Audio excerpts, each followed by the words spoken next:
Welcome back to Asinine Radio, a weekly podcast where we talk about music, and, well, that's pretty much it. So, let's go!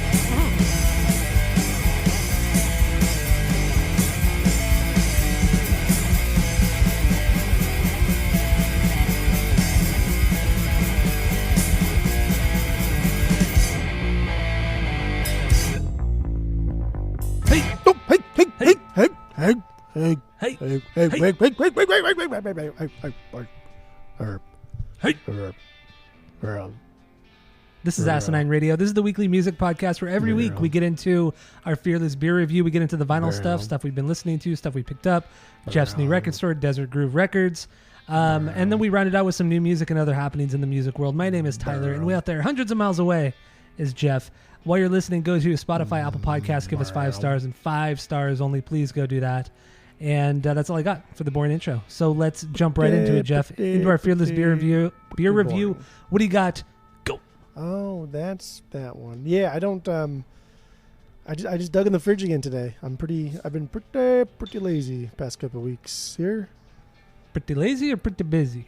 Well, I guess it's busy, but like, you know what I mean? Like on the way home, I just couldn't stop by the liquor store and pick something up. So like, it takes 5 minutes. So it's a little bit of both. It's true. Yeah. I don't like that excuse. Like, I was too busy. Like in Seinfeld when he says, why didn't you call me back? I was too busy. What do you mean you're too busy? It takes 5 minutes. Pick up a phone.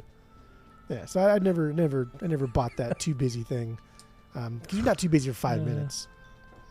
You're not. Too much stuff to take care. But for sure. you could spare 5 minutes a week. You could spare 5 minutes. Okay.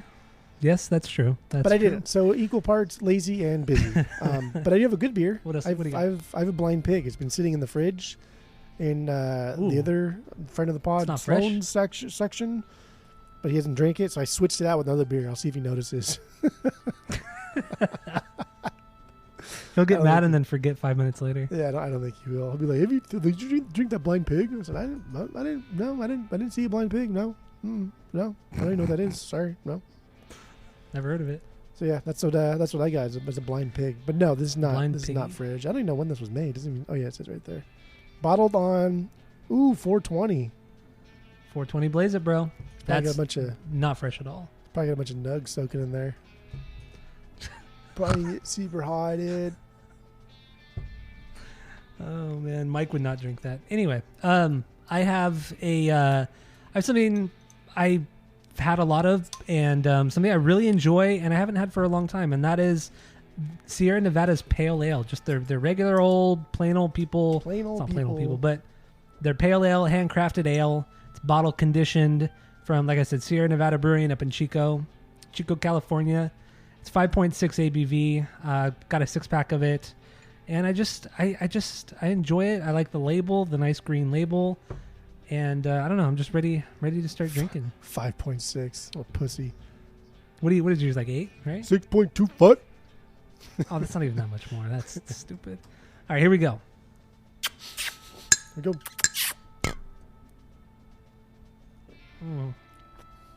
Oh yeah. Oh yeah. Oh yeah, there, buddy. Yours fresh? It tastes fresh. Tastes fine.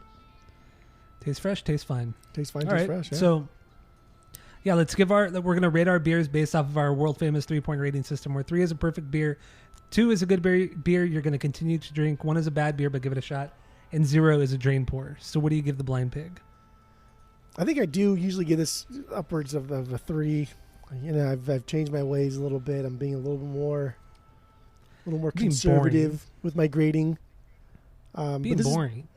I guess some may call it boring. Some may call it being a little bit more objective rather than always having goggles on. But this is a good beer. 2.8. 2.8. Pretty good. All right. Raul, leave a review for yours. I think he did. I'm sure he did. We can read it again while you talk. Let me look it up. Okay. So, yeah, my Sierra Nevada Pale Ale, like I said, solid beer. Pours out a really nice, golden brown. And this is a damn fine beer. This is really delicious. Just the right amount of hops, right amount of freshness. It's smashable, honestly, for this kind of pale ale. It's smashable.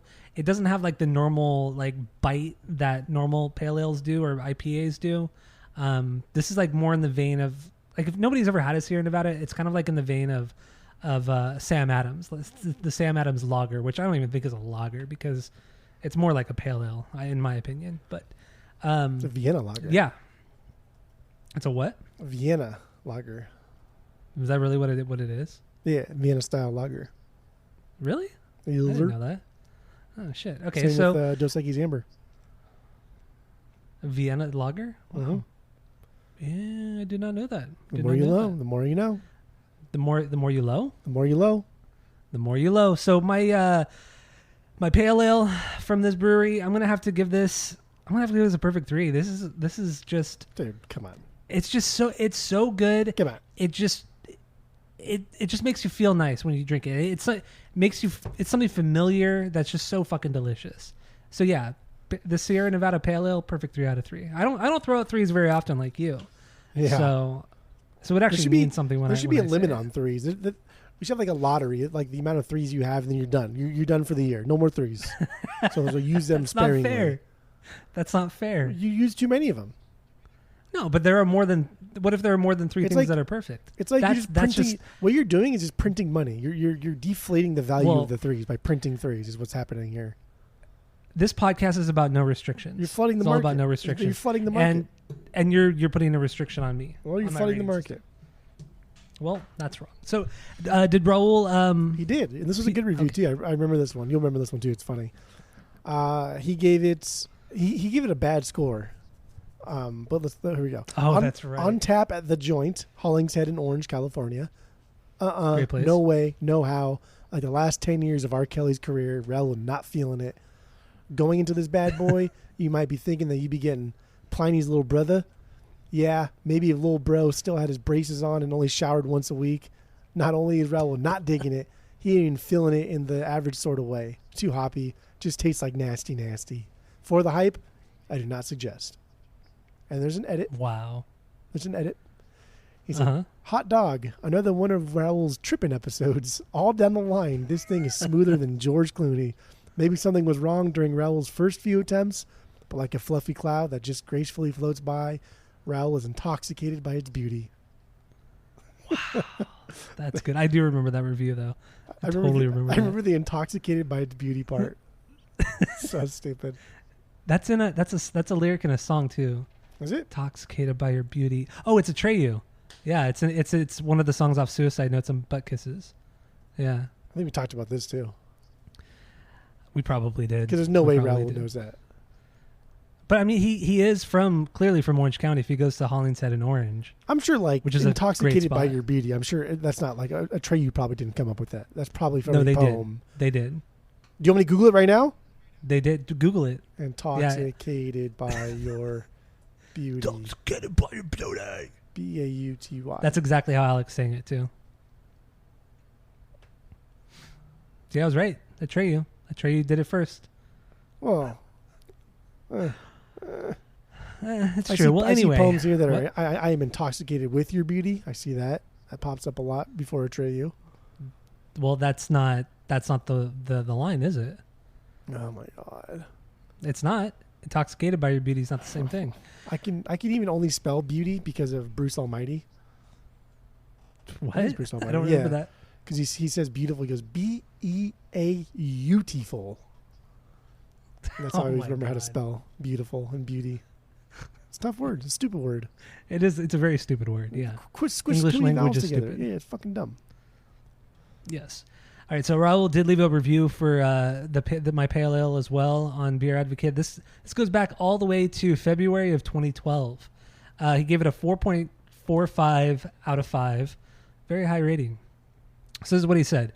Out of the bottle and into the nonic at my pad. I call this the king Kong of beers. Straight up the best big micro y'all can get. No explanation. Raul almost feel ineffable. But nah, I got it. Darn things smell like a sack of Jedi Kush straight out of Humboldt.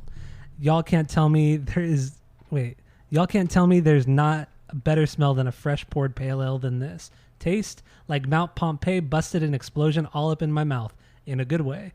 Crazy like flavor on all cylinders. Crazy like flavor on all cylinders and hitting every stride. I like this because it smells good, tastes good, it gets you faded, and the wankers choke when they take a sip. Yep. I like that. His that reviews Jedi are hard Kush. to read. Yeah, the Jedi Kush. He's probably like drinking, right? Like, I don't know. He's probably several deep. I have such a difficult time reading his reviews every fucking week. Just like this stream of consciousness way he writes things. I know. It really is. He's the best. He's the best. Shout out to Raul Mondesi, former bass player, or not bass player, baseball player. He could have been bass player. Possibly. Could have been a bass player. Yeah, you're right. He could have been. But I don't know. That's all I got for the Fearless Beer Review. You got anything else? Uh-uh. All right. So let's jump into the vinyl stuff we've listened to, stuff we've been listening to, stuff we got this week, your record store. I'm sure you got some shit to talk about. So let's get into that. What do you got, Jeff? Go. Oh, and also, all the songs we talk about, since we can't play them on the podcast anymore, there's a Spotify playlist link in the description of this episode, so you can listen along if you'd like. So, what do you got, Jeff? Go.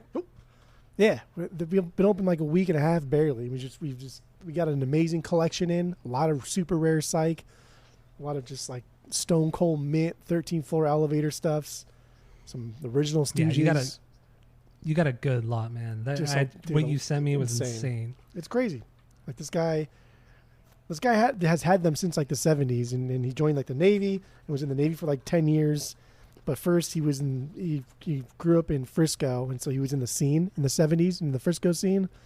And he was just telling me about just how much acid he did and how much fucking drugs that he did. And he said it was a great time. And I do believe him. He has no reason to lie. And he had a lot of memorabilia from that era.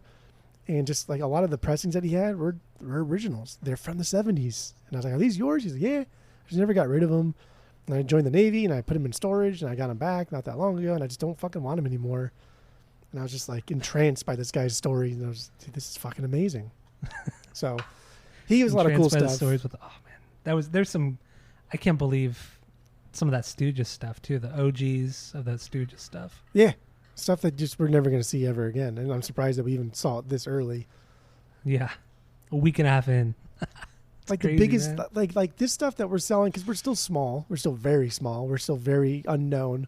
But this is the kind of stuff that if like Record Safari posted on their Instagram, there'd be a fucking line before they opened. Oh, for sure. Yeah. There'd be 15 people there clamoring. They're paying whatever they want. A lot more than we're asking too. Very reasonable prices we're asking. But yeah, that guy would sell within fucking hours. Minutes, honestly. No, you're right. You're right. Like some of these records, some of these pressings that we got in, they're not even for sale on Discogs. Like no one even has it to sell. Because they're that fucking rare. It's that rare. So yeah, you got some good shit. And if anybody's interested in exactly what he got, you guys have been posting it on your Instagram, Desert Groove Records on Instagram. Yeah. Go to the Instagram. Go check it out. Go to the website if you want to buy something. Give mad hookups. Yeah. Exactly. You guys are going to be doing your full online store probably in the next couple months, right? It depends on how the in-store goes. If we're making a bunch of money, then we'll probably just keep it that way. And then if people want to, we've already had some people want to buy stuff through Instagram, and that's a whole different ball game. But yeah, I mean, we don't care where we sell things. We just want to get records into the people that want them's hands, not flippers, not resellers, not scalpers, not any of those fuckers. People that want these records. That's who we want these records to go to. Exactly. But yeah. So anyway, here's my stuff. Most of my stuff this week, except for my actual pick of the week, is just upgrades. But the first thing here is Run DMC, Raising Hell. I guess I can go not in order the Spotify playlist. It doesn't matter. Yeah, it doesn't matter. Raising Hell. This is their third album. I had a Vinyl Me Please pressing of this just because the album's great. It's a perfect fucking hip hop album. It's one of the best hip hop albums of all time. But come on, don't be stupid. But an OG, like an original Canadian pressing came in, super fucking clean. Looks like it never been played. And I was like, well, I'm switching that one out. So I brought in my Vinyl Me Please. And now I have an original copy of this that actually looks cleaner than my Vinyl Me Please copy. They both sound great. It's a Canadian pressing too, so that's, I don't know, that's kind of cool, I guess. Yeah. But yeah, dude, Raising Hell. Come on. Are you kidding me? Are you kidding me right now? It's good. No, it's good. What are you talking about? I wouldn't say it's one of the best. It is one of the best. No, it's fucking one great. of the most iconic. It is one of the best. And it's got your boy in there. Rick Rubin get in there and stuck his little wheezy little fucking fingers all over this thing. Which I'm surprised you like it so much because you claim to not like Rick Rubin. So I like I it. don't know. Like what do they say? I like it in spite of him. I like it even though he's on it. I still like it. Okay. That little shit. Get out of here. What are you fucking Rick Rubin? Ugh, barf, nasty. Dude, I saw pictures of his what was it? Some Instagram post. Somebody was posting pictures of like the inside of his house he did for some magazine. Dude, the inside of his house is so goddamn pretentious, and it was so obnoxious. Of course, It's like very, very minimalist, and like it was just annoying and gross. I don't know. I just wanted to throw that out there. It annoyed the shit out of me when I saw those pictures. I don't even care. I just think he's annoying. I really and do. I like Rick Rubin. Yeah, you think you do because he just backpacks on success and says, I'll join this one too. And I'll make it great, even though it would have been just as good without you. But I don't know, man. When No, we I know. look at Delouse in the Comatorium, we've heard the pre Rick Rubin stuff, and it's good. But the Rick Rubin versions were better. They were honestly better. That's just one example. Perfect example right there. Eh. Well, got him. Got him. That's not even the best Mars Got Volta him. record, but that's fine. Well, it's not but it's still a perfect, amazing record. Get the fuck out of here! You're just throwing in these stupid things that are completely unrelated, completely fucking unrelated. That's just, I'm just saying. I just pissing me I off. don't care I'm anymore. mad. I don't care about Rick Rubin anymore. I don't care. I don't care. okay, all right, I whatever. don't care. What else you got? I don't care. I don't care. I don't care. What song is that? It's Weezer, baby. I'ma do things that I want to. That's a That's great all- song, man. that is a Rick good Rubin. song. Rick Rubin. There's your boy. See? Yeah. Yep. The Right. next thing is That part's so good though. it is good. I kind of wish they would have hit like a little 1-2 chicken on the drums there before they went in. Maybe That could have been cool. Ting, ting, instead of just like and then pause and then But the all come silence in. is good too. I don't know. It's I kind of like don't the know. Both I both want ways to would have been there. good. Okay, whatever. Yeah, Master of Whatever. Reality. I One, traded I had an 80s NEMS copy. I traded that one in and got a it's cleaner than my 80s ones. It's not Mm-hmm. super clean, but it's a lot cleaner and it's a first press. So I traded that one in. Mostly it was on the instrumental Orchid. That's the one that had the most noise on my copy. And that's the softest song on the album. That's the instrumental one where it's just like super soft. And then like it was very noisy on my copy. So I'm happy to have a good copy of that. Great album. We did that one on the pod. No, Amazing record. we didn't do that. Oh, we didn't do Master of Reality. No, We did talked not do about that. the pod though. Exactly. We've only ever done Paranoid, which is a lost episode now, and then Sabbath. Master Reality is my favorite Sabbath record. So That's wrong, dude. well, I don't know about that. Next thing I Second got best, but that's fine. is from the Mars Hotel. The Grateful Dead's albums, the Mars Hotels is their 7th from '74. I had a MoFi copy of this one, so it sounded great, super clean. But then this one came in and it was an original, and it was like fucking mint. Like no one ever played it. This came from Deadhead Fred, the psychedelic '70s acid guy. And first of all, I don't even see this one in the wild that often. And if I do, it's always beat the shit. And this one was just as clean as my MoFi copy, so traded the MoFi one in and scooped this one up. And Nice. dude, this is a Trading in a fucking MoFi. this is a good album, man. This is especially they're just as clean as each other, and the sound quality is comparable. Like I'm more in it now for just the idea of how many hands have touched this thing over the years. Maybe like Jerry Garcia, I touched this one at some point. I don't know, because it came from Deadhead Fred, and he lived in Frisco in the '70s, right? So Yeah. I don't know. Like Yeah. that's just cool, and it came with a story. Like my MoFi copy, I don't even know where the fuck I got that one. I don't I don't know. know. Where would you have got that from? It had to have been like Nichols or something. But then he would Yeah. have, no, it probably was Nickel because he does pretty cheap. Yeah, because you're not going to spend $100 on a MoFi pressing. Except you did though on Sketches of Spain, actually, right?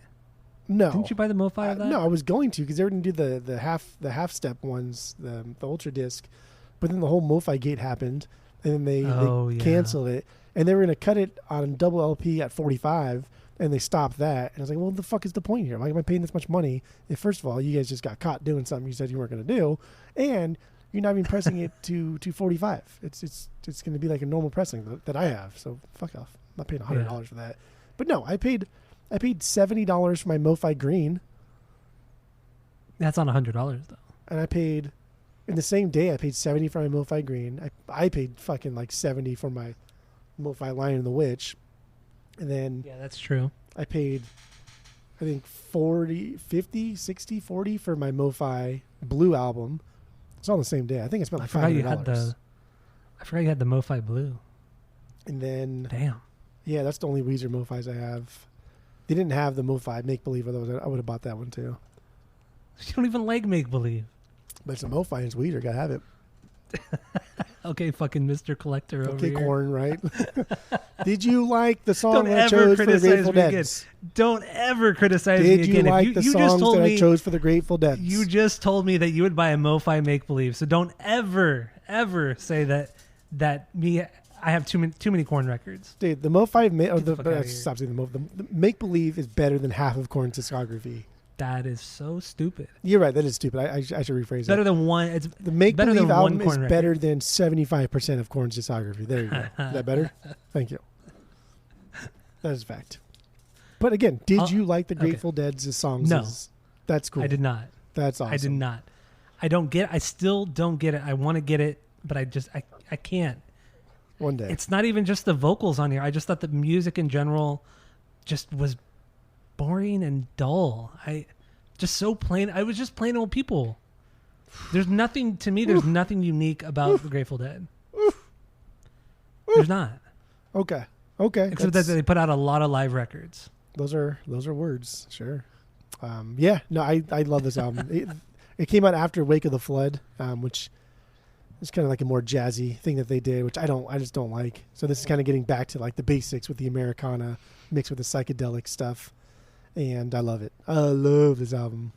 Love it. So yeah. Okay. Oh, I'm glad. we hate it. I'm glad That's you fine. enjoy it. That's fine. Glad you enjoy it.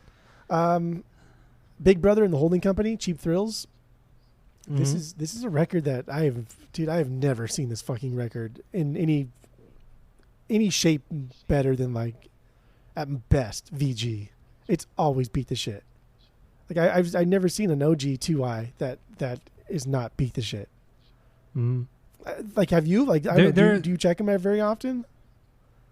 Do I check out what? Do you check these records very often? I don't know. Like What do you mean check them? do you know what album this is? I don't know what album this is now. Did you listen to it? I listened to the song, but I don't know what Son it of is. a Like bitch. I know they're from San Francisco, it sounds like they're very fuzz psych driven, or not This is psych, Joplin but more before fuzz she driven. was like Joplin. This is her, Okay. like her band. But I'm telling That's you, why I like, didn't like it. now that you're going out and you know what this is, just start Uh-huh. taking these out when you see them, and then open them up, and then if you see the two, they call it like the 2i. If it's the two, is it capital things on the left and the right side? Because later pressings of capital were like a circular label. Mm-hmm.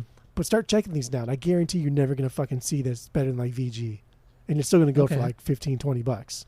But this is just like fucking mint. Same guy. This is Deadhead Fred. Got Deadhead this. Fred. I'm just like, holy fuck, man! I've just never seen it like this. And I'll tell you, But do you I don't actually like the record? so this is their second album. This is Yeah. 1968. I don't really like Joplin that much. I just don't. I don't either. She's a little too much. She's a little too much for me. And I'm just not into that. Just don't really care for her. But this record is just like the perfect blend of her gritty and soulful voice, which I understand. Like it's good. But then But she's also very messy. She's also very messy. She's also very sloppy in like her delivery. And this is good because she's working around the band, and like the blues stuff is not just like straightforward blues, but it's like a psychedelic kind of like blues rock Mm-hmm. to where nobody really knows where they're going to go. Kind of Grateful Dead sounding, actually. Nobody knows where they're going to go, really. And they're all just kind of like looking at each other like, okay, are we going to one more? Okay, let's do one more. And they do one more. So later on, she kind of gets into her own and wants to be like in the forefront and wants to be like the main member. Here, everyone else everyone else fucking slays on this track. And I get why maybe like if you don't like it, it's predominantly because of her vocals. But the instrumental Yes. bits on this are fucking unreal. They're so good. Yeah, it started off strong. I mean, that super, super fuzzy guitar. It was heavier blues rock, hard rock. It sounded really good. But then the voice hit, and I thought, oh, dude, this is just, I'm not into this. I kind of thought, wow, she does sound like Janis Joplin, but I didn't know that, I had forgotten at least that Joplin had been in a band like this. And yeah, I don't like that kind of soulful voice. I don't like that kind of style. Even when, regardless if it's a man or a woman, I don't care. It just doesn't, I want something more unique. It's yes, she was a great singer, and people who can sing like that, they generally are really good singers, but it's not for me. And there's just too much grit on it to where it's just not enjoyable for me, at least. I agree. I just don't really care all that much. I just don't. But dude, this album's fucking fantastic.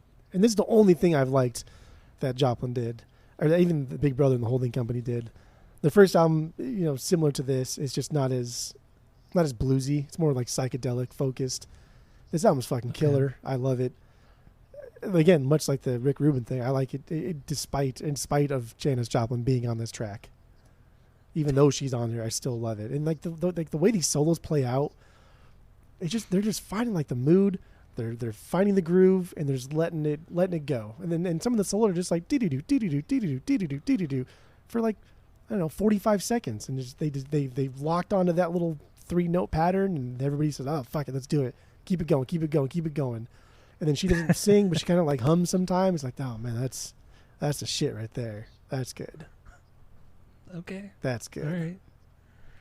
That's good. That's good, dude. And this motherfucking thing is like mint. And again, I'm telling you, when That's you go out crazy. now, you start looking at these just out of curiosity. You're never gonna see one. You're never gonna see one VG Plus.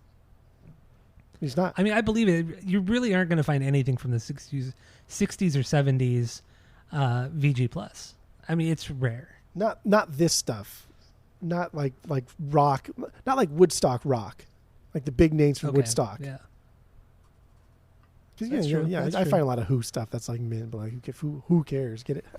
Yeah, that's a joke. Whatever. All right, yeah. So that's all that stuff I have. I was just super stoked because I'm just like, oh fuck yeah, I'm trading my copies, and I just have a slew of things I haven't even listened to yet that I've been trading in. I got another one today that I'll bring to the pod next week, and it's been fun. It's been fun. It's been a good week. Who knew owning a record store would be so fun? Exactly. God is good. That is good. God is good. God is good. Yeah. So anyway, I guess that's it, right? We done? That's it. Yeah. For yours. Yeah. So this one came from Violent Me Please. This is hip hop. This is Atmosphere, baby. Atmosphere. When life gives you lemons, you paint that shit gold. His fifth album, or their fifth album. They're the Minnesota hip hop group. They own the Rhymesayers label, and I mean, we're talking. I mean, these guys are up there. These guys are up there for like the best of all time. It's pretty good. I don't know. This song that you made me listen to, I couldn't get into. I just didn't care. Okay, but I don't know how much of their music I've heard. I don't know. Based off of this song, I didn't really care for it. Let's just say that. Okay, that's good. Those are words, that's dude. good. So it's two guys. It's Slug and Ant. Ant's the producer, DJ. Slug's the rapper. As far as like Slug's storytelling ability, I think there's only a handful of guys in the rap realm that have ever been better than him. Got him. I think there's only a handful of guys in like the rap community. I mean, I think Nas is top fucking 2 in storytelling. But like Slug, dude, Slug's storytelling ability is just so goddamn good, and he weaves in and out of like concepts and like tells these stories in like non-linear fashion sometimes, like Quentin Tarantino style, but they make sense after a while. And he can either do it throughout the album, or he can do it throughout a song, or he can just do it like throughout a verse. Do whatever the fuck he wants. He's gold. It's good. I'm gonna put this on your list. I'm putting this on your list. Yeah, you should put to on my listen list to. that I haven't listened to anything of yet. I know you do, but I you will. do nothing. You do nothing. What do you do? I do nothing. Yes. Well, I did listen to 19 Rush records this week, but that is something. That's like 16 too many. That's wrong, dude. Oh boy. Anyway, Okay. Yeah, Atmosphere. I don't know. I don't get it. Maybe I'll like the whole record. Who knows? I feel like this song though that you made me listen to, there was a lot of buildup before you actually got to something, and that buildup was just not. I didn't think it was very good. And this is an isolated track, so these aren't. I don't want to say they're concept albums, but the tracks do help each other out. Okay. They're better as a whole than they are individually. But damn, Okay. dude, this album's so good. Atmosphere is great. This is the second album that I have by them. So Where'd you get this one from? this is Vinyl Me Please. Okay. Vinyl Me Please coming in clutch, right? This is probably my last year with Vinyl Me Please. Well, I get it. You have a store now, so. And just because I want to keep it lean and mean, and I've gotten rid of a lot of hip hop, and I don't know, it's kind of cool to see. Like the other day, what I get rid of? RZA, the Bobby Digital, and then I got rid of something else too. And somebody was like super stoked on it. He's like, "Oh fuck, like RZA's like my favorite rapper," and I was like, "Okay, that's cool." You know, it's not. I don't really care for it that much. But he was stoked about it, and then I was stoked about it. I made a little bit of money, and I went to somebody who's going to listen to it because I'm not going to listen to it. It's a good record, though. But It's a good record, but I'm not going to put that over fucking 36 Chambers. That's silly boy talk. That's true. Yeah, you're right. You're right. Like if I have an hour to kill, right? I'm not going to let me fucking pick Bobby Digital over fucking 36 Chambers. No. No. All right. Is that all you got for the vinyls? That's it. That's it. All right. I only have a few things here. This has been on my backlog for a while. You forced this one upon me. It's from the group Fat Boys, and the album is called Big and Beautiful. So this is good. their third record from 1986, and it's fine. I mean, I put it on, and I knew it was going to be that classic 80s hip hop style, and it was fine. But I'm going to purge it because I mean, it's not that much different than what I already have, and how much of this style am I actually going to listen to? That's all in a you long like. period of time? First of all, this is Well, all that's you not like. true, dude. This is the only fucking style of hip hop you like. Second of all, this record goes for like $3, so you probably bought That's it true. for like $3, Yes, I did. and it was I a did. good $3 listen. Yeah, it was, but it doesn't mean I'm going to keep it. Remember, like you said, you want your collection to be lean and mean. I purged Same mine. with mine. I don't have it. I don't have it. But you're acting. You're I so just want to annoying. make sure that you understand that this was a good $3 listen. It was that, and it was a good listen, but I'm never going to go back to it. But like this yeah, is the Fat style Boys. that you listen to. So I'm just saying that's fine though. That's Wait, right. what'd you say? This is the style that you listen to pretty much almost exclusively, but that's not a big deal. Go ahead. But that's not true at all. Well, That's Okay. not true. Well, I don't know about that, but I have more hip hop records outside of that genre than that. Like I think I have like 3 or 4 records within the classic hip hop genre. Get the fuck out of here! You're crazy. okay. If that's what we want to, if that's how we're playing this, that's how we're playing this. Okay, that's fine. Well, you need to take a better look at my collection before you start spouting nonsense. So, so Fat Boys, Big and Beautiful, good stuffs. Go check out the song. It's kind of what you'd expect. Have you not listened to this for this amount of time? Yeah, I've had it. When was that? Like maybe Damn. 6 months ago. This was I didn't like. Where did you get this? You put it in. It was that kind of bigger lot you gave me that you just been kind of collecting over a few months. So it was free. So I just probably like got it somewhere for free and just gave Oh it wait, to you. no. No. This was not the last. It was when I was out there with Mike. When Mike and I went out there, and so maybe like 4 or 5 months ago. So it had to be And Nichols then. we were at Nichols. Yeah, we were at Yeah. Nichols, and you just buy it. It's fucking $3. Just buy it. Just buy it. Yeah. And you're like, I'll just put it in your pile. Here, so I'll put it in your pile. Like I don't want it. Just Oh, fucking yeah. take it. $3. So What it good. is $3. That was your selling point.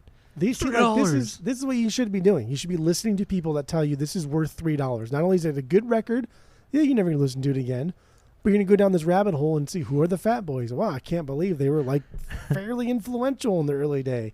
They like the first 2 Yeah. records were produced by Curtis Blow. Like they're ingrained in like this era of hip hop, and they're super goofy. Why have I never heard of them? That's what you should be. You should be thanking me. You're welcome. You're welcome. You're acting like I You're welcome. never listened to these random buys. You're welcome. Every Gigolo Tony? time Who told you about Gigolo Tony? we were together, we bought that together. You're welcome. You bought one too. We each bought one. I purged my At Gigolo Grace. Tony. Fucking guy over here. But every time I go out there, I end up buying like 3 or 4 records that of artists or bands I've never heard of because they're cheap. You just don't thank me enough. That's the problem. Is it's just Oh my God. it's a thankless job. That's fine. I've learned to accept it. It's fine. It's okay. It's like that. Oh boy. Moving on to more hip hop, to better hip hop. Jedi Mind Tricks. Or not Jedi Mind Tricks. What am I fucking? A Tribe Called Quest. Dude. A Tribe Called. I don't know why I wrote down Jedi Mind Tricks. Wow. Tribe Called Quest. Their second record, Low End Theory. I put this on here. I threw it on this week, and goddamn, dude, this pressing I have, the VMP pressing, the quality of it, audio wise, packaging is just phenomenal. I mean, and this is really just an amazing record.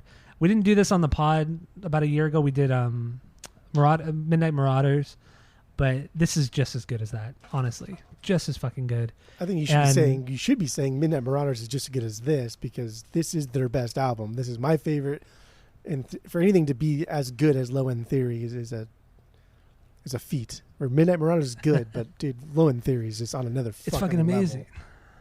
Level. There's never a dull moment on here. It's just stupid constantly how good it is. Banger after banger. What they did, from a production standpoint, was just phenomenal. And then shout out to VMP, Vinyl Me Please. I mean, they just talk about a fucking excellent pressing. The first LP is green, is like this nice neon green that matches the cover. The second LP is the red that matches the cover as well. It's just that kind of matte and also glossy gatefold, the OB strip, just everything about this is just, the packaging was just amazing. Yeah.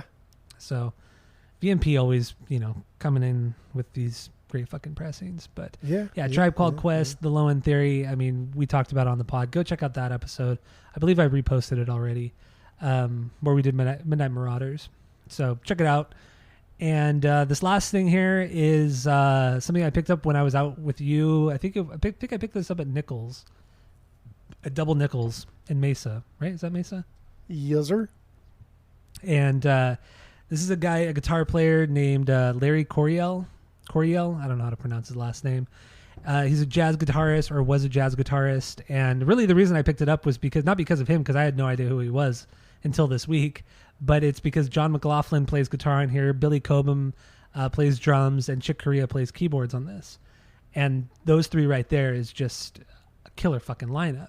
So that was really why I bought it. And dude, this album's killer. And Larry Coryell too is just an amazing fucking guitar player. Nothing like John McLaughlin's more like a heavier player. He just does it differently. He plays guitar very different. And this Larry guy, he's much more of a, I guess, I don't want to say traditional jazz guitarist, but he's a lot smoother. He's not as aggressive as John McLaughlin is. And you could hear it on some of these songs too. You could hear the difference between the 2 guitarists. And Billy, Billy Cobham, I always just hear him as like this really bombastic kind of loud drummer, even in the jazz sense. Like he's just kind of a louder drummer, but here on this record, there's so much fucking nuance. I felt like his abilities really, really shine through on here. It's a great fucking record. And I don't know why I read this so much, and I read this about a lot of jazz fusion records, but people always say, oh, this record is the first jazz fusion record. This one is the first jazz fusion record. And of course, this is one of those records called Spaces, where some say it's the beginning of jazz fusion. I also forgot to say, this is his second album from 1970. But yeah, so some people claim that this is the beginning of jazz fusion, but that's obnoxious. But you don't hear any of that cheesy jazz fusion that started to come about in the late 70s. Which, we both absolutely hate. But there are some songs too, because it is John McLaughlin, that you hear, and also Billy, where you hear that Mahavishnu influence. Like there are some heavier moments, which is cool too. Like there's a lot of nuance on this entire record. A lot of good change ups. It's really good. I would recommend everybody go at least check out the record, if not buy it. And also something interesting about this was that the 3 of them, the 3 of them, John McLaughlin, Chick Corea, and Billy Cobham, they had actually the day before they had just left the Miles Davis sessions doing oh my God, what is the fucking Bitches Brew? Bitches Brew. They had just done Bitches Brew the day before. They came in to do this session, and that first day, Larry Coryell said it was just terrible. Nobody was clicking. He said they were still like running off this crazy space age high from the Bitches Brew sessions. So this entire record was recorded on the second day, and that's what we hear is the entire second day sessions, because they recorded this essentially, it should have been 2 days, but they only kept the second day session for this record because he said there was just too all over the place on the first day. And I thought that was really cool, like coming off of Bitches Brew to this, and it really is a stark difference to Bitches Brew. It's really, really different. It is really early too for like a jazz feel. Like was it 1970? You said 1970, yeah. Like that's still pretty early for like a straight jazz fusion record. We actually have. I was looking at his Discogs, and we have a bunch of so many fucking records. We have there's a record called Back Together Again, and it's just like this. That's like Humpty Dumpty at a picnic table thing. Do we have like 3 of those in the store right now? All in the $3 bins. And it's worth $3. I'm kind of just curious. I'm curious to hear what that one sounds like, just because we have so many of them. I paid $5 for this one at Nichols. Huh. I mean, it makes sense. I mean, it essentially kind of obscured, not even obscure. I don't even want to say it's obscure jazz, because these are some of like the big heavy hitters of the 60s and 70s. Right. So it's like, it's not obscure in the jazz scene, but I guess in the pop rock scene, it's obscure. It's like obscure. Or the general scene. It's not like mainstream. Yeah. I mean, really, the only names that people really know in jazz are John Coltrane and Miles Davis. That's really it. Right? Yeah. Unless you're like the general person. Normal person is going to just know those. Exactly. A normal person. Like you're I don't know. The general population. Average. The There we go. Average person. Yeah, the Gen Pop. Gen Pop. So I don't know. That's all I got. That's all I got for my vinyl stuff. Glad I picked this one up. Definitely going to keep it. Threw it in my jazz section. So that's all I got. So let's move on to some new music, other happenings in the music world. Did you listen? There's 3 songs that I want to talk about. Obviously, we're not going to play them, but they're in that playlist I mentioned earlier. Did you listen to any of these? Yes, sir. All right. So the first one comes from the band 18 Visions, local band here in Orange County. Been around forever, since the 90s. I guess that's not forever, but they put out a new song called This Machine. It's coming up on an EP that I believe is being released next week, and it's just I like new 18 Visions. I think their last record was solid. Their last EP was solid. They're good. I enjoy it. What'd you think of it? So it started off, and I was like, man, this song fucking sucks. I hate it.